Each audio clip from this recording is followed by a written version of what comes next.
قل إن كنتم تحبون الله فاتبعوني يحببكم الله ويغفر لكم ذنوبكم والله غفور رحيم.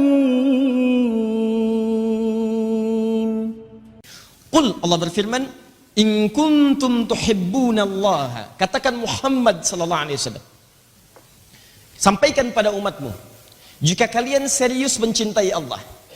Jadi ada kalimat begini, in tuhibbunallah, bisa nunnya dibuang, in tuhibbullah. Ada kalimat menggunakan kuntum di awalnya, kana wa akhawatuha, in kuntum tuhibbunallah. Kalau kuntumnya dibuang, in tuhibbullaha atau in tuhibbunallaha. Kalau innya kemudian syaratnya dihilangkan fungsinya, in tuhibbunallaha, maka kalimatnya hanya berarti begini, jika kalian mencintai Allah. Tapi kalau menggunakan kuntum, in kuntum tuhibbunallah, maka berubah artinya, jika kalian benar-benar serius mencintai Allah. Oh, lihat kalimatnya ya. Karena kata kana wa akhawatuha kalau masuk kepada fi'il mudhari setelahnya itu li'ifadati taukid, untuk menguatkan sesuatu. Kata Allah, kalau kalian serius mencintai Allah. Jadi kalau yang cinta itu banyak, tapi yang serius gak banyak. Coba tanyakan kepada setiap lisan orang-orang yang mengatakan muslim atau bahkan mengatakan dirinya beriman, tanyakan, cinta Allah enggak? Preman muslim tanya, cinta Allah enggak? Cinta. Tapi kelakuan tidak menunjukkan itu. Tanya seorang yang bermaksiat, cinta Allah enggak? Cinta. Tapi apa yang ia lakukan menyalahi apa yang dia ungkapkan. Jadi kalau ditanya cinta, semua cinta. Dan cinta itu kan butuh pembuktian. Saya sering katakan, di antara bagian dalam kehidupan yang butuh pembuktian adalah cinta.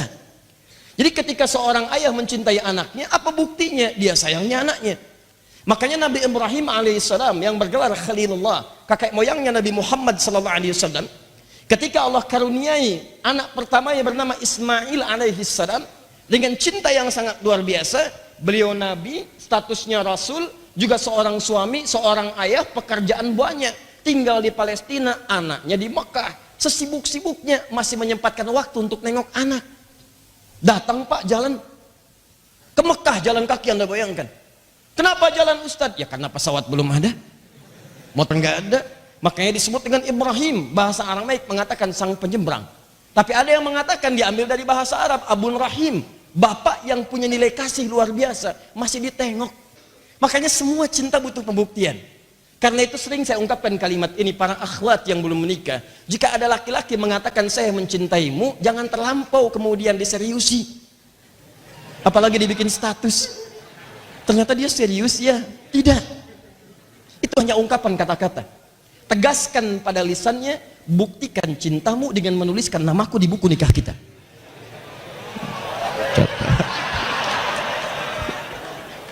Gitu caranya. Sampai Anda punya BPKB, buku pernikahan kita berdua. Ya, halo. Jadi setiap cinta itu butuh pembuktian. Makanya kata Allah, kalau kalian serius mencintai saya, katakan Muhammad pada umatmu. Kalau mereka serius, buktikan. Apa buktinya? Fattabi'uni. Ikuti semua tuntunan Nabi. Makanya Allahu Akbar. Silakan bandingkan dengan kepercayaan. Saya sudah teliti. Saya kumpulkan berbagai referensi. Tidak pernah ada tuntunan kehidupan yang paling komplit kecuali dalam Islam. Dicontohkan dari bangun tidur sampai tidur lagi. Ada Pak, Bu, silahkan cek.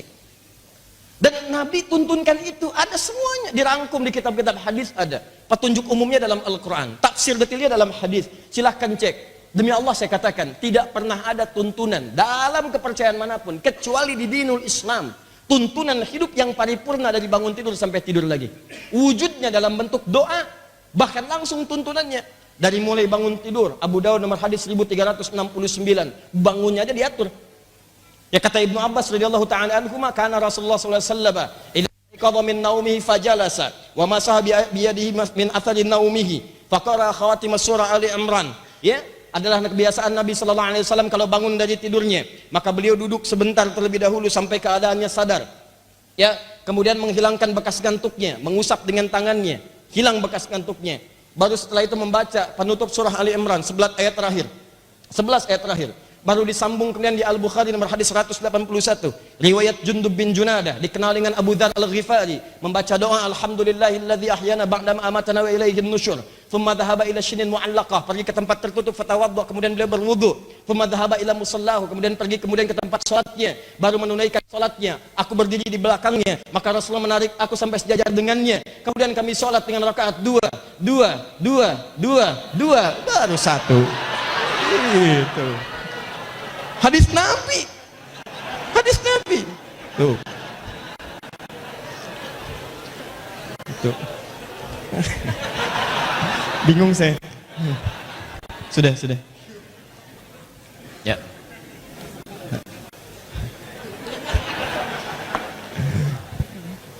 Jadi semuanya ada. Itu sampai tidur lagi. Jadi dari mulai berangkat, dari mulai terus naik sampai siang, sampai sore, sampai malam, sampai bahkan istighfar sebelum tidur tuh ada. Berapa kali istighfarnya, apa yang dikerjanya, sampai tidurnya diatur, miringnya diatur, miring ke kanan, apa kemudian yang melekat di pipinya, apa yang dikerjakan dalam tidurnya, doanya apa, ada semua. Makanya kata Allah, kalau anda serius mencintai saya, kata Allah, maka ikuti petunjuk Nabi itu.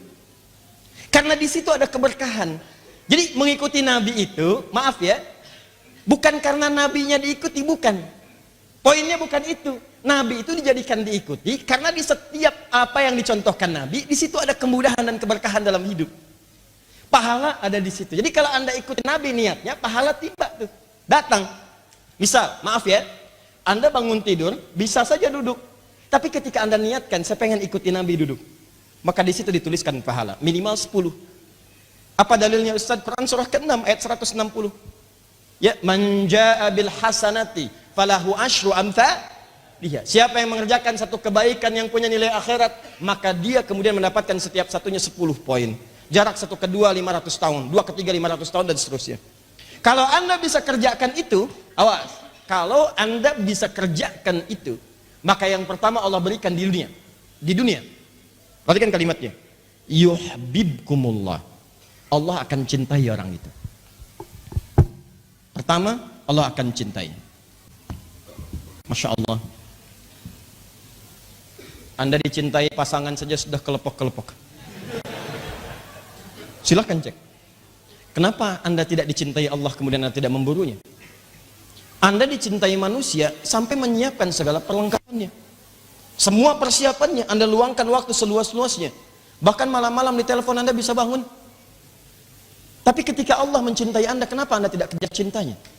Padahal dalam setiap cinta selalu ada pemberian yang tanpa batas. Bukankah Anda mencintai anak, Anda berikan apa yang Anda miliki? Lalu ketika Allah mencintai Anda, apa yang tidak Allah berikan bagi Anda? Maka ketika Allah turunkan cintanya, pasti Allah berikan semuanya. Tapi kan cinta itu selalu kaidahnya begini. Begitu saya mencintai seseorang misalnya dalam level kemanusiaan, pasti yang saya berikan pasti yang paling baik. Nggak ada kualitas yang biasa. Anda cinta dengan ibu Anda, maka Anda akan berikan yang terbaik, hadiah yang paling mulia. Anda akan carikan yang paling bagus. Anda cinta anak Anda berikan pakaian yang paling bagus. Mustahil bapak cinta anak diberikan pakaian ala kadarnya, mustahil. Mustahil Anda cinta dengan pasangan memberikan yang seadanya, mustahil. Kaidah cinta itu ketika kita memberikan cinta, pasti yang terbaik akan diberikan. Ketika Allah memberikan cintanya pada hambanya, apa yang terbaik yang Allah miliki diberikan kepada hambanya. Ternyata bukan dunia. Wa yaghfir lakum dzunubakum. Kata Allah, ketika aku cintai hambaku, maka yang aku berikan baginya adalah mengampuni semua dosa-dosanya. Wa yaghfir lakum dzunubakum, ampunan dosa.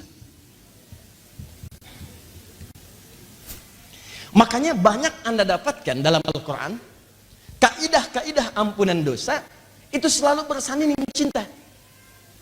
Silakan lihat ini ya. Kata Allah, Anda ikuti Nabi, saya cintai. Begitu saya cintai pasangannya, Allah cintai seorang hamba yang diberikan ampunan. Nah, kaidah dasarnya ampunan itu kan kalau kita minta ampun, diampuni kan? Kaidahnya begitu kan? Di mana ditemukan kaidah itu? Quran surah kedua di ayat 222. Quran surah 2 ayat 222. Lihat akhir ayatnya. Akhir ayatnya. Innallaha yuhibbut tawwabina wa yuhibbul mutatahhirin. Innallaha yuhibbut tawwabin. Sungguh Allah mencintai orang yang terus-menerus mengoreksi dirinya. Tobat. Bukankah tobat meminta ampunan dari dosa? Bukankah tobat memohon ampunan supaya dosa dihapuskan? Kalau sekali tobat namanya taib. Kalau berkali-kali tobat namanya tawab.